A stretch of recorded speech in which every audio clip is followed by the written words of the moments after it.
Hello, everyone. Welcome to the 21 Hats podcast. I'm Lauren Feldman, your host. Every week, I sit down with three business owners to talk about the challenges they're facing. It's the kind of conversation you don't often hear in public. Our panelists address difficult topics like why their business isn't making as much money as they think it should, why their digital marketing isn't working, or why exactly they hired their brother-in-law. Owning a business can be a lonely and isolating pursuit, but at least you'll know that you're not the only one facing these issues. Got a question you'd like us to address? Send it to us and follow us on Twitter at 21_hats or on our website, 21hats.com. Welcome to episode 2 of the 21 Hats podcast. Let's meet our 21 Hats podcast team for this week. Back with us again are Karen Clark-Cole, who is CEO of Blink UX, a digital research and design firm based in Seattle. William Vanderbloemen, who is CEO of Vanderbloemen, a search firm that's based in Houston and specializes in working with churches and other faith-based organizations. And with us for the first time is Jay Goltz, who has several businesses in Chicago, including the largest picture framing shop in the country, Artist Frame Service, and a popular home store called Jason Home. Jay, let's start with you. Tell us a little about your businesses. How big are they? How many employees? How much revenue? There's basically 4 companies. I have framing. I've got the home store. I sell wholesale frames nationally to frame shops, and I have an art business, 115 people, approaching $20 million. Started 41 years ago, basically out of the trunk of my car, selling to artists during, art fairs. That's where the name came from, and have grown it organically through, all these years. Some years we grew at 30% in the beginning, and then it went to 20, 10, and then in 2008 it dropped 30%. So if you do the math, I've grown at about 10% a year for the last 41 years. So let me ask you the question that I asked everyone last week. Are you making as much money as you think you should be making? At the moment, no, but I'm going to fix it. I have a problem with inventory and knowing what my cost of goods sold are. We sell a lot of products, so I actually don't know exactly how much money we make until we take inventory.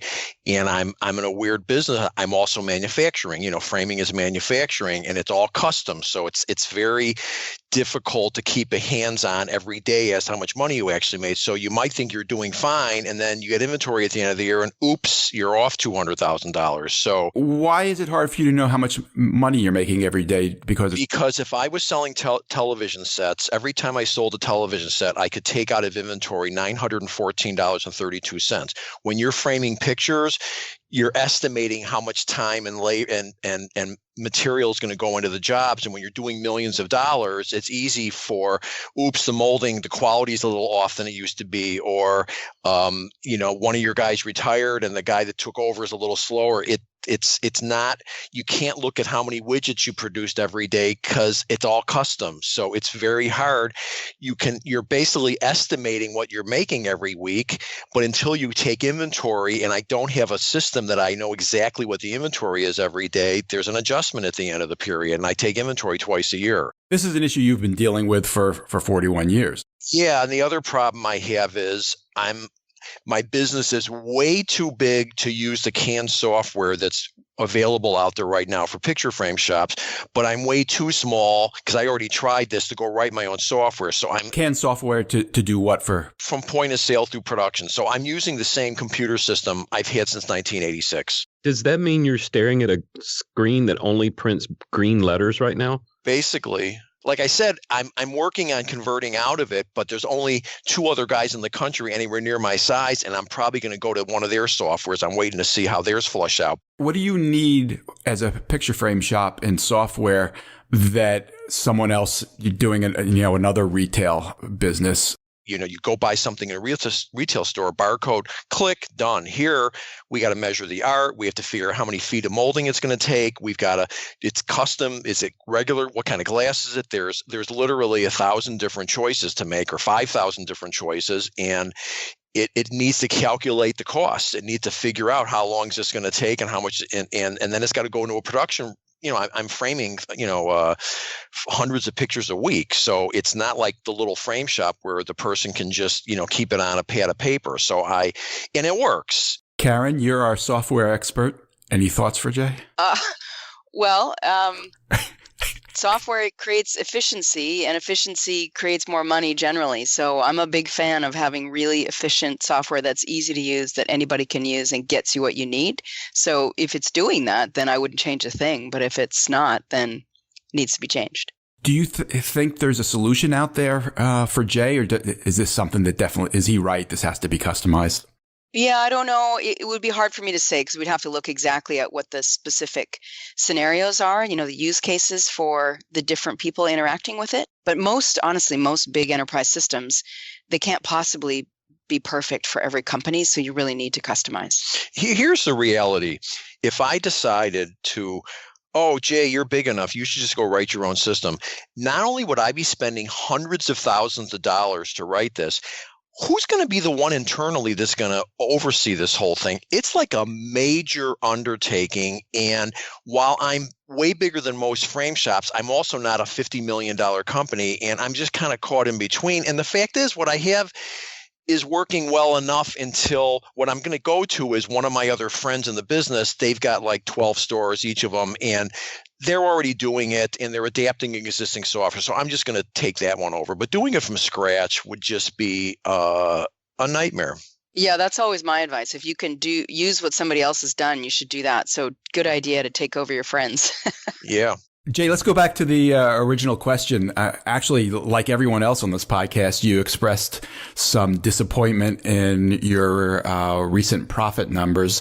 I think you said that the issue at hand is inventory. No, that's just one of them. One of the issues is the real estate taxes in Chicago just took a huge hit this year. So all of a sudden that's right out of the bottom line.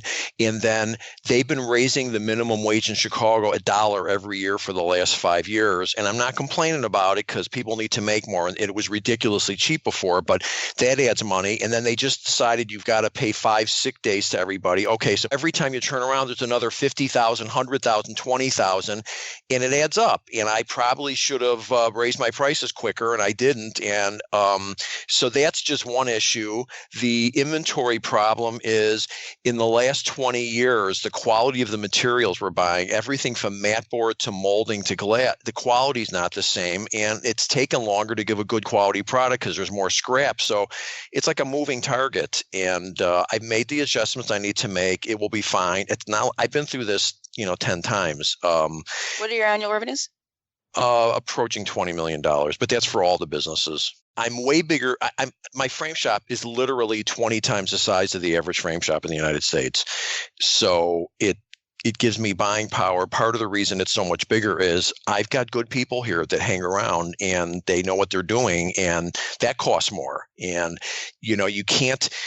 you can go to one of these stores that does these 50% off sale things, and you're going to be dealing with someone making $13 an hour, and they're going to have very little idea what they're doing. And there's a good chance it's not going to turn out like you think. So I'm paying more, and it's a more professional level, and it costs more. So I have to constantly make adjustments to what we're charging. And right now my prices are they're very competitive. I might be a little more than some places, but in most businesses, you go to buy the premium product, you pay twice the price. Well, I'm not even close to that. Maybe I'm 10% more.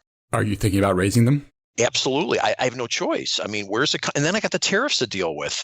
We import some stuff from China. The biggest thing at the moment, well, there's lots of big things, but this health insurance thing is a big problem. Every year you take another hit for 10%. Okay, well, all right, we'll deal with it. Well, you do that for 3, 4, 5 years in a row. The health insurance thing is a huge issue, and I'll tell you where the hole is. So when they come up with these mandates with raising minimum wage, I pay for health insurance. There's a big difference between forcing someone to pay someone more money who doesn't give any benefits and someone who does give benefits, and that's not factored in. So I'm certainly not saying I want to pay everyone minimum wage, but it has pushed up the wages, which is okay, but I do pay benefits on top of that, and many companies don't pay benefits. So you talk about companies that you compete with? Yeah, that I'm competing with. Yeah. I mean, we're still dealing with some of these people are still in 1963. They're paying cash to their employees and not, I do, with the frame shows, I do speaking there all the time. I ask people, what are your gross revenues? Half the people in the audience don't even know what they grossed last year. I mean, it's like they got the cigar box with the cash in it and they're paying for their kids' shoes out of it. I mean, they don't even keep track of, what their sales are. And who knows if they're paying taxes? I mean, it's a small industry. When you say you're paying benefits, what does that mean? I pay for over 50% of the health insurance, and the family, they kick in more. But even just paying for the individual, it's just getting more and more expensive every year. Let's move on to another topic now. I want to talk about marketing, and I'd love to hear from each of you something that's working, something that's not working for you. It seems like the playing field changes so often. What works one day doesn't necessarily work the next day. Karen, let's start with you. What's working or not working for you in your marketing? For us, it's the biggest problem is resources, because we are we build time at our company. And so a marketing department are non-billable. And so for us to make it a priority in terms of how we spend our profits on marketing, it's a little bit of a catch-22. We need to do it, but at the same time, it's really hard for us to justify too many overhead positions in the company. So, our biggest constraint is just resources, so people. But what we largely do is it's web-based, so it's SEO, SEM. That's where we spend the most of our money in marketing, and that's really it's all about content. So it's about driving content to our website so that people find us. That's the biggest thing, and that works really well for us. We come up quickly in web searches, which is really important. Who's your target? Who are you trying to reach? It varies. Product owners, all the way up to the C-suite. Sometimes a CMO. Sometimes our clients come from the technology side of a company. But largely they're product people, type of people. They're sometimes in the innovation space, and we span all verticals. You're in the tech industry. I talk to business owners all the time who are just at loose ends over the SEO issue, trying to figure it out, trying to figure out who to trust. Yeah, you want to hire a really reputable firm, and there's plenty of them out there. How do you know? How do you find the right one? Get references. You talk to people who have worked with them, who have had really good results, because it is constantly changing. It's possible you have one or two people who are just, that's all they do is they understand Google, they understand how it's changing, they understand what's happening today and tomorrow. But the best thing is to hire a specialty firm that's all they do, and they're very good at it. Karen, not to interrupt, but a cheaper alternative that we found is just have a really weird last name. That works great. Well, my name is a little bit weird, but they're not searching on me. That's the problem. So they're searching on user experience. They're searching on usability, service design, digital transformation, all that kind of stuff. So we have to show up there. Well, I bring it up because it's what I bang my head against is how much we have to continually accelerate the amount of money we're spending with Google or with Facebook for SEO results. I've told this story before, but I think I bought 300 domain names from GoDaddy. I think I have lifetime platinum status with them forever. Me too. Yeah. And I mean, it was kind of ridiculous. And then I hired an SEO firm and said, okay, here's the one thing we're not going to do. We're not going to name the firm after me because I don't want to be the limiting factor.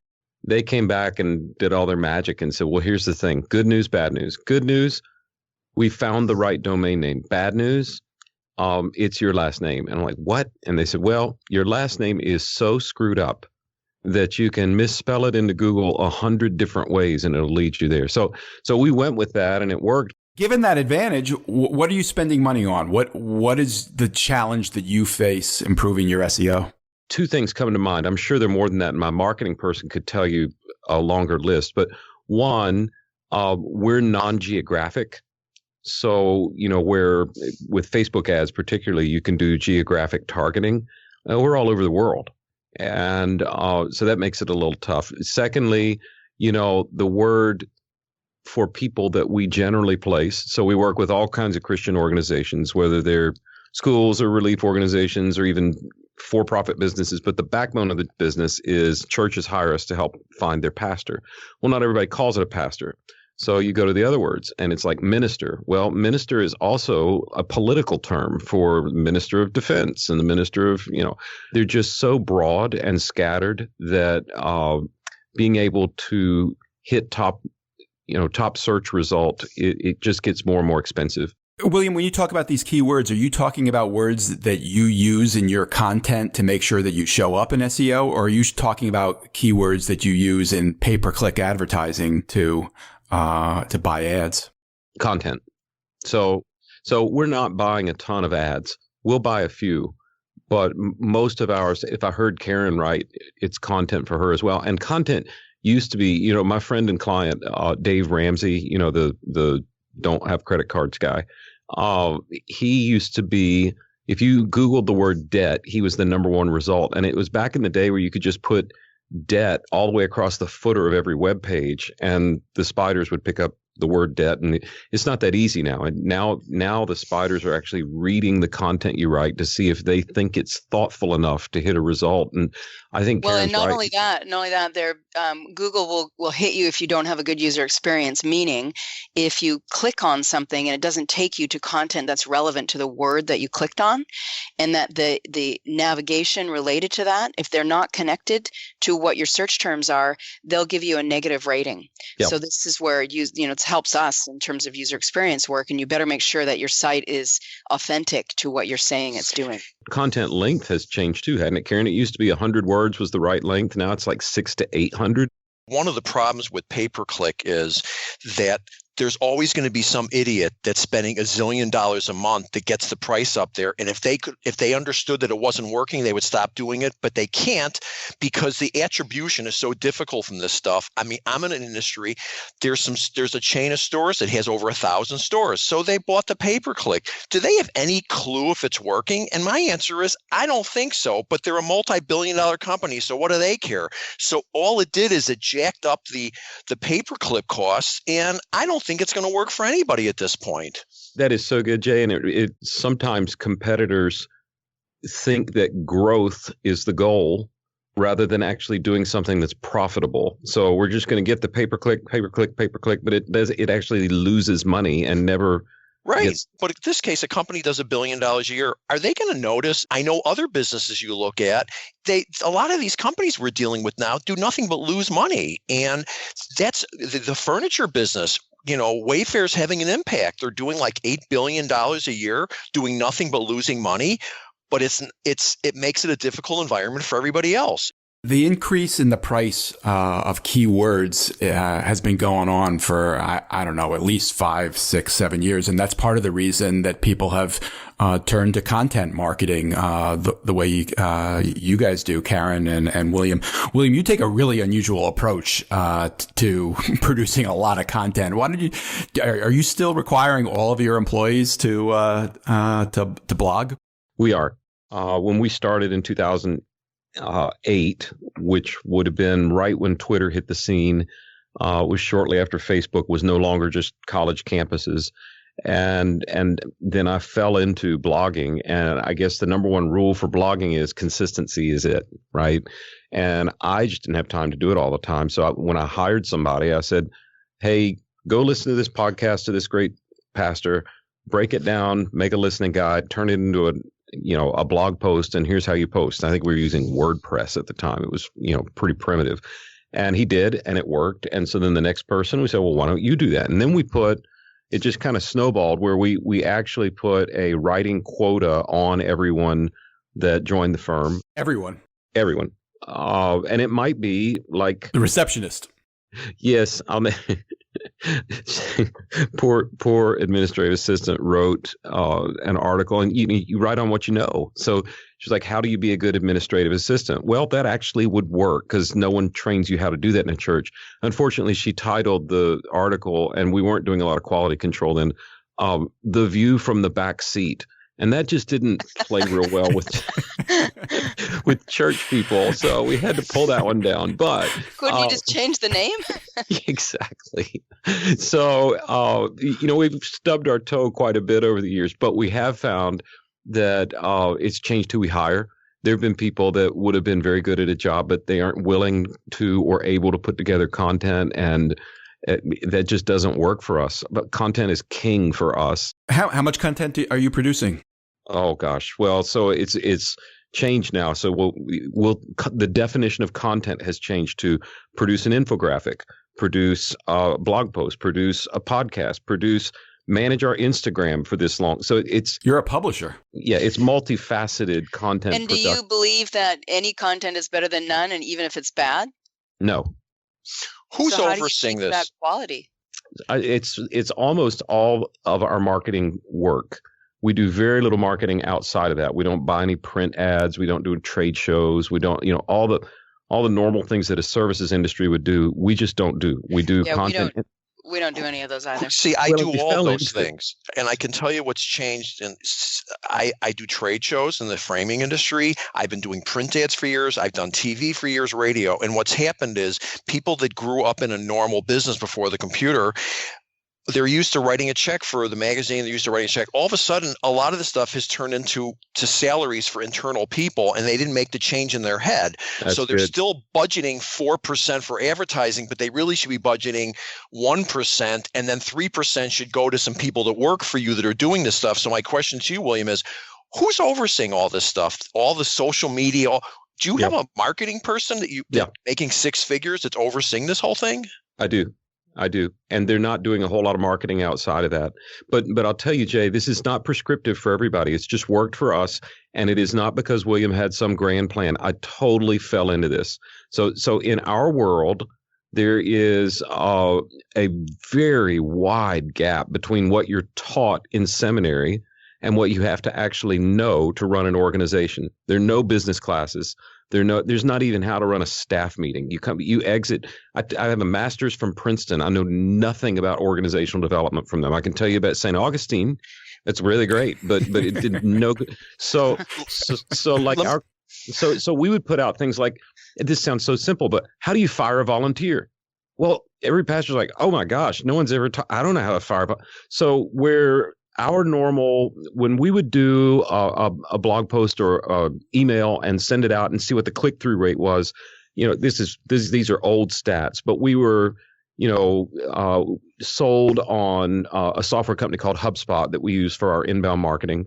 And when they made their pitch to us, they said, usually you write a post or you put it out in email and the click-through rate's going to be about 1%, which is similar to if you've ever done direct mail. That's kind of what you look for, right? That would be great. Yeah. So they said, we can take you to 3%.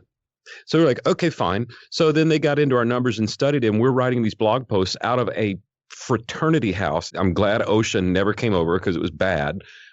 And we were getting a 37% click-through rate.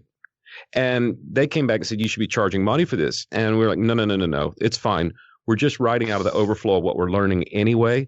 And it created a loyal tribe. And that was before you had Seth Godin writing about these things. And we didn't even know we were doing it. But there's such a gap in our industry between what you're taught and trained and what you actually have to know to do the job, that we had a very fertile ground for easy blog posts that would be exceedingly helpful. And I don't know, for listeners, maybe you identify the gap. Where is the knowledge gap, and how do you step in with it? I can tell you the reason the 21 Hats exists is because I'm telling you, if you get a business degree, even today, not 30, 40 years ago, do you think they're teaching kids in college, oh, here's how you fire somebody? Do you think there's a class on that? Do you think there's a class on hiring? Right. Everyone should go to art school instead, because in art school, they teach you critical thinking, which is all you really need. I've got a lot of artists working for me. I can tell you that it's a whole other experience. Karen, you rely on content marketing as well. How do you approach it? Similar. We have a lot of people in the company writing, and so everyone has their own blog channel essentially, and they can write on topics that are related to their job, related to the world as they see it from being a Blink employee. The quality assurance is there. We have an editor, and we sort of check it. If it's something that's related to the culture of the company or the growth or the vision, then I always check it. But otherwise, it's pretty open and free, and it creates. Our goal is always to teach and provide. Not free advice, but free learnings. Like, here's how we do it. Here's what we learned, and hopefully somebody can benefit from that. So here's the question: if you had 30 salespeople every month, you have a sales report. You know who the winners are, and you know who the people that aren't selling. Do you have any metric to know what your ROI is on all these people doing this content? Because I have to believe some of them are gifted and great and are driving business, and others are talking to themselves. Do you know which is which? Yeah, we know whose posts are more successful for sure. Yep. Well, in our software, Jay, tracks every motion, every movement you make on our website once we have your IP address, and assuming you're using one or two IP addresses between a phone and a tablet or a tablet and a laptop, we can tell where you've been. And so we're scoring articles to see when people read this article, what's the next step they take. And if it's moving them down the funnel towards sale, then it's a higher scoring article. And you bet we're watching that. What software is that, William? Is that HubSpot? It's HubSpot. We've had a very good experience with them. I think there are cheaper alternatives. This is going to surprise a lot of people. Only 1% of businesses that start ever end up with 100 employees. Only 1% in America. That's what the number is. And I believe that to be true. So most of the people listening right now do not have hundreds of employees. They've got 10, they've got 5, 20, whatever it is. How does a smaller business that's doing $2 million a year, $5 million, how do they navigate this without that six-figure marketing person that works for them? And do either of you have an answer for that? Because Jay, I certainly don't. I'll tell you now, the world has changed in the 11 years we've been doing this. But when we started, I didn't have any six-figure anybody. In fact, maybe we were making 200,000 gross top line a year. And we hired HubSpot, which is, it's a scaled to service sort of deal. How large is your email list? And so if you're small, it's fine. And their whole premise, and not to turn this into a commercial about them, but the whole premise of inbound marketing is to allow the little guy to compete on the same field as the big guy.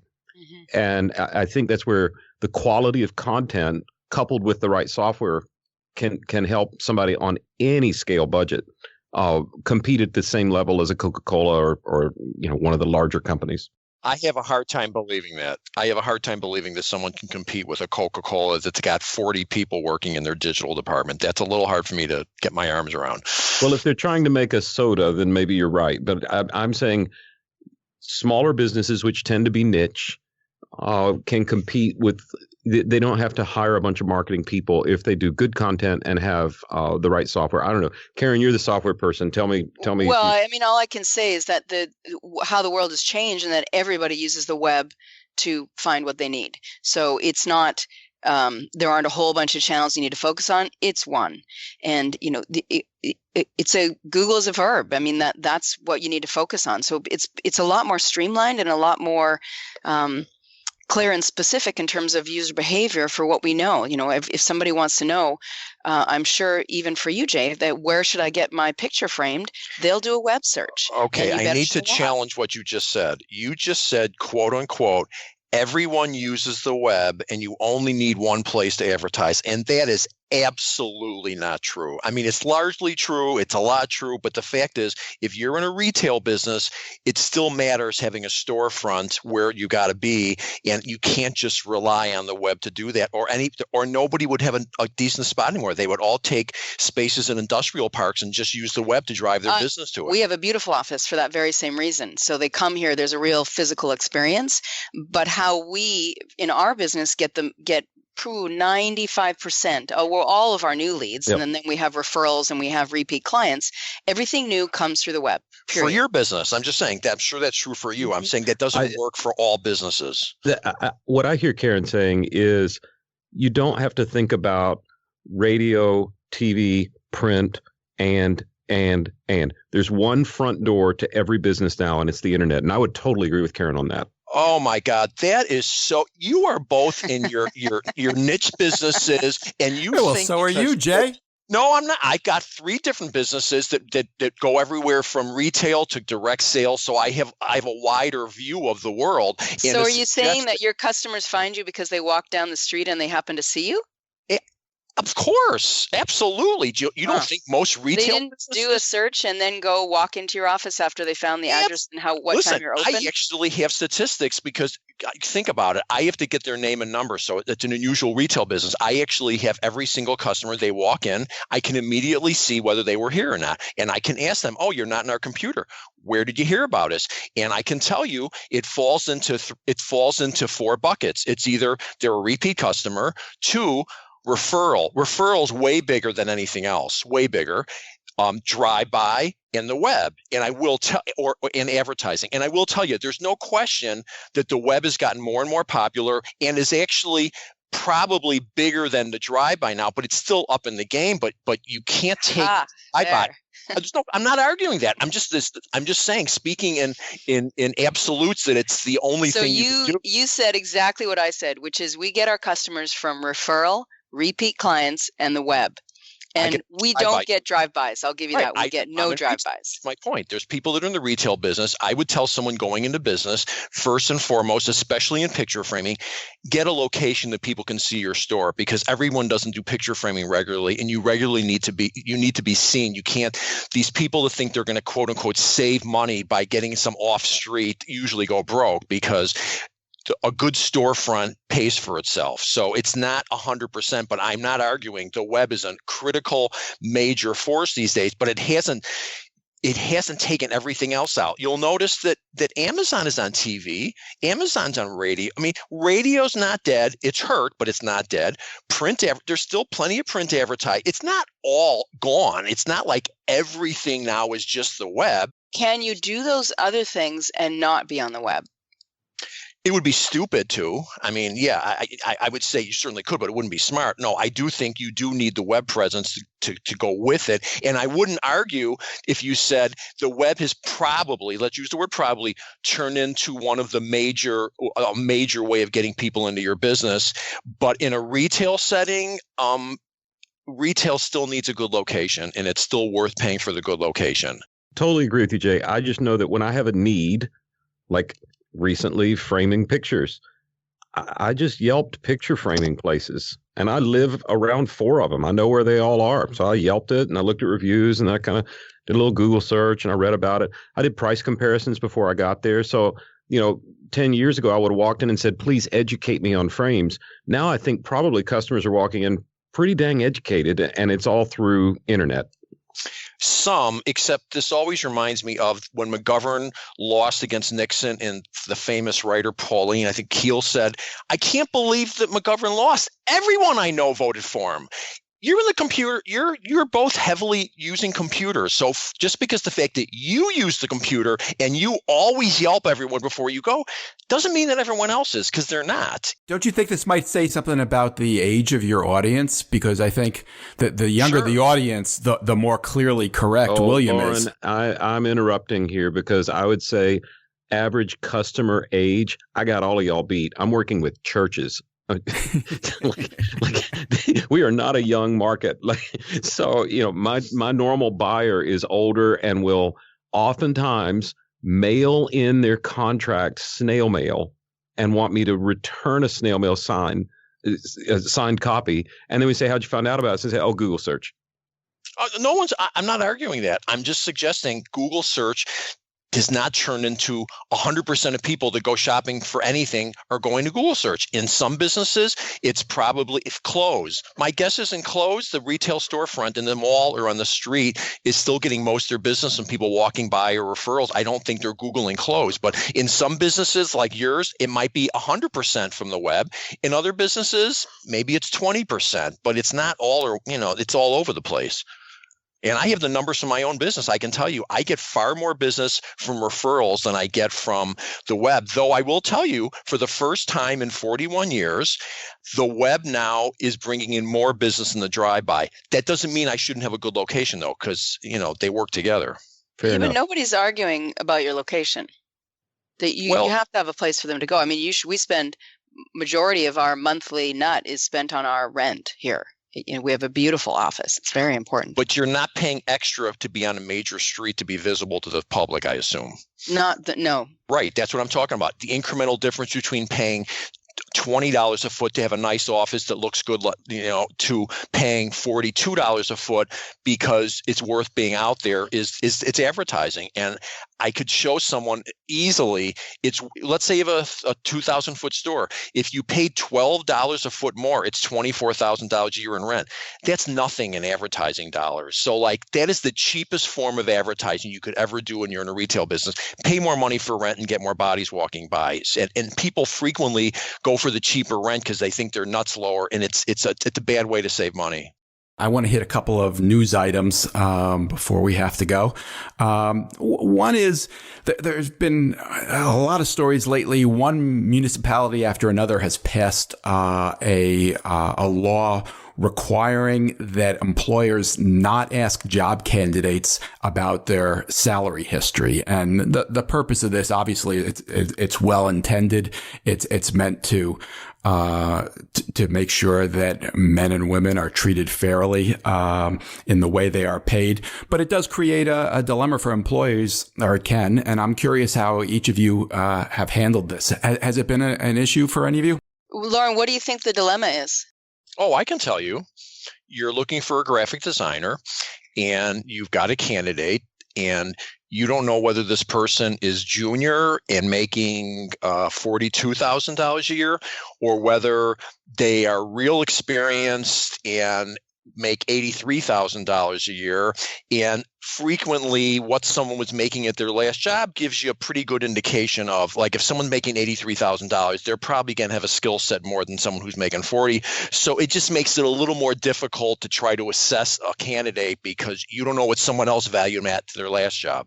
It should be irrelevant. That what somebody pays somebody and it can be entirely different than what you pay. Why can't you write a very clear job description, interview the person for their skills, make a clear judgment as to whether they can complete the skills and do the job, and then pay them what you're willing to pay for that level of skill?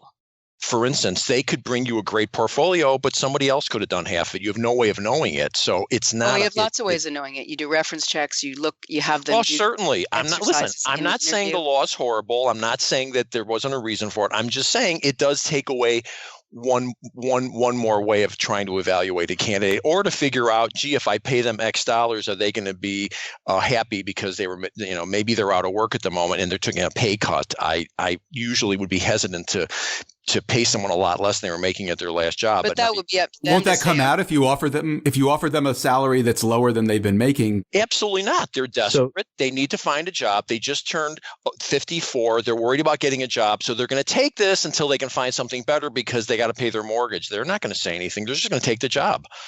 So what we do is we have very clear requirements as to what's in the job description, and we take out anything that's not a requirement so that we're not limiting who's applying for the job, for one. And then we give them the salary range in the first call. So when we have our first screening call, we let them know what the range is for this position so they're well aware of what we're offering. And we don't ask them what they're making before, because what somebody else is willing to pay somebody, A, it's none of our business, and B, it might be entirely different than our values of what we think we should be paying our people. We do a lot of research in the market before we post a position to make sure that we are within the range that's industry standard for the skills that we're requiring. But I think it's absolutely mostly none of our business what they're making before. And if somebody is coming in and they are able to do the skills that's required for a job and the pay is way more or less in some cases, that's up to them to decide, and they deserve to make more money if they're doing a different job. Most importantly, it's perpetuating pay inequality, which is the major problem.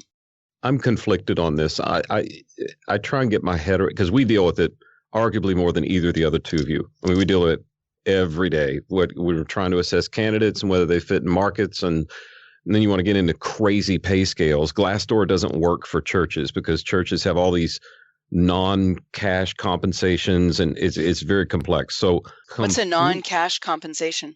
They're going to lease a car for you. The kids get to go to the church school for free. It's a taxable fringe benefit. It's arguably the most complex variance of types of compensation I've ever seen, and it's so.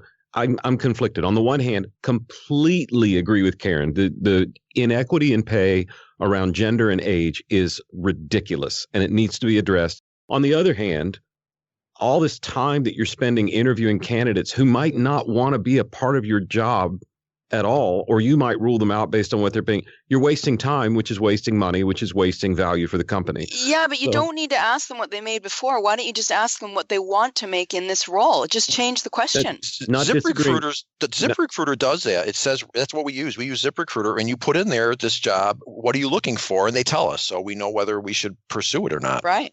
Yeah. So, there's having done over 10,000 face-to-face interviews. One thing I've found is you ask somebody what they're getting paid. Okay, it would be nice to know so you can trim things down. But on the other hand, all they're doing is self-reporting. There's no way to know whether it's right or not. Well, that's not true. I've had cases where I've heard of people doing it that they ask for a W-2. I mean, you can't ask them. You can't do that. I do know people have done that, but the point is you could also call the reference and say, she said she was making $62,000. Does that sound right? No, I hear you, Jay.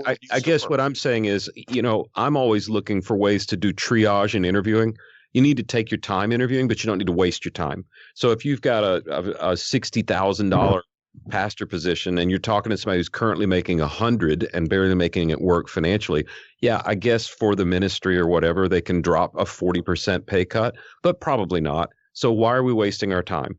So on the one hand, the efficiency of being able to find things out. On the other hand, Karen, I agree with you. There are other ways to figure that out. And I don't think the pay inequity should be the only motivation for not asking. With Glassdoor and everything else that's out there, you should be able to figure out, are you paying fairly or not? William, are you subject to these laws at the moment? Depends on what state. What about for your company? We're in Texas. Now, if I'm interviewing, no regulations, right? It's dependent on where the person is working that you're asking. So if I'm interviewing Karen and she's in Seattle, I cannot ask, right, even if she's coming to work here. If you can ask, do you ask, William? Absolutely. Why wouldn't you just ask what they need to make or what they want to make? I have a different agenda than 99% of all people asking that question. I'm gathering data on what everybody's getting paid in a sector where there is no gathered data. So anytime I can get data, I want. Wait, I have to tell you something. That's I do the same thing. I want to know what the average frame shop's paying someone, so that you're not the only one that's trying to figure out what a market is. So here's what I think we can reframe this. Excuse my pun. I assume all of us will agree this should help the pay inequity thing, and it's an important problem. Okay, yes. No problem. Okay, I don't have any argument with that. I'm just adding, it certainly can be helpful to know what they were making, and I'll put up with it because I have no choice. The law for my work is a bit of a pain in the butt, but I think given what I see, and this isn't even gender or age inequity. I work largely with nonprofits, and their goal is to spend as little money as possible. So if I can find out that Lauren's only pulling $75 a year, where I was going to pay $100, I can knock it down to $79, and he feels great. I hate that. That's ridiculous. We got to stop in a moment, but I want to come back to Karen. After all this back and forth, I'd like to hear your thoughts on, can you sum up this conversation for us? Just the conversation about pay equity and asking this question: what's your salary history? What do you take from this conversation? Oh, I think it's unnecessary, and I think again I can see the difference in that there's a lot of data out in the marketplace about what people in my industry make or what the averages are. The trouble is we have all of the big tech firms who blow it all up, right? I mean, we're Amazon, Microsoft, you name it, they're all in our backyard. Facebook, and they blow up the average salary. So what we do is we talk about in that early interview, this is the range, this is the expectation for the job. And then we let them say, well, that's in my range or out of my range. And right away, we go no further or we carry on depending on what they say. But I think it's extremely important if we're going to make a change in pay equity to stop right now asking what people made before. It's the number one thing that shows in the research that makes a difference. So we just have to do it. Let's leave it there. We hit a lot of great topics. I have a feeling we're going to come back to all of these. Thank you guys for your time today. Appreciate it. Thanks for listening, everybody. This episode was produced by Jess Thuberon, founder of Blank Word Productions. Remember, if you liked what you heard, tell your friends, tell your enemies, subscribe, like us, and best of all, connect with us. Follow us on Twitter at 21_hats and visit us at 21hats.com. Let us know what questions or issues you'd like to hear our panel of fearless business owners address. See you next time.